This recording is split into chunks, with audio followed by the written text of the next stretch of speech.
Testosterone hormone কম থাকার লক্ষণগুলো কি এবং কিভাবে আপনি বুঝবেন আপনার টেস্টোস্টেরন হরমোন ঠিক আছে এবং আপনার সেক্সুয়াল হেলথ ভালো আছে। আমি doctor Mazrul Tanim, diabetes, thyroid, hormone বিশেষজ্ঞ।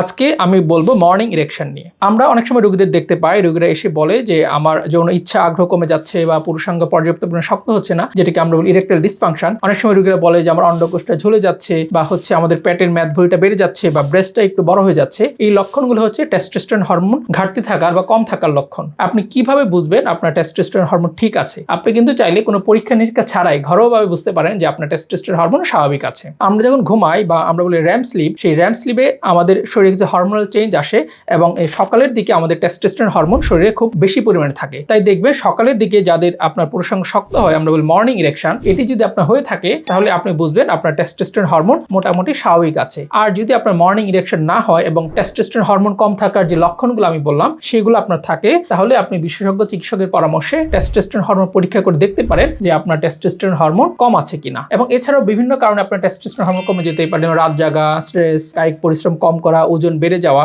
এবং অতিরিক্ত অ্যাংজাইটি বা ডিপ্রেশন বা টেনশন, এগুলোর কারণে আপনার টেস্টোস্টেরন হরমোন কমে যেতে পারে। তাই আপনার টেস্টোস্টেরন হরমোন যদি কম থাকে, আপনি বিশেষজ্ঞ চিকিৎসকের পরামর্শে সেটি চাইলে বাড়াতে পারেন। এটি বাড়ানোর জন্য বিভিন্ন ঔষধ, ইনজেকশন অথবা সাপ্লিমেন্ট অথবা খাবার দাবার, এক্সারসাইজ, ডায়েট এবং লাইফস্টাইল মডিফিকেশন, সেগুলো আমরা অ্যাডভাইস করে থাকি। তাই কারো যদি মর্নিং ইরেকশন না হয় বা টেস্টোস্টেরন হরমোন ঘাটতির লক্ষণগুলো থাকে, আপনি একজন হরমোন বিশেষজ্ঞ বা এন্ডোক্রাইনোলজিস্টের পরামর্শ নিন। ধন্যবাদ।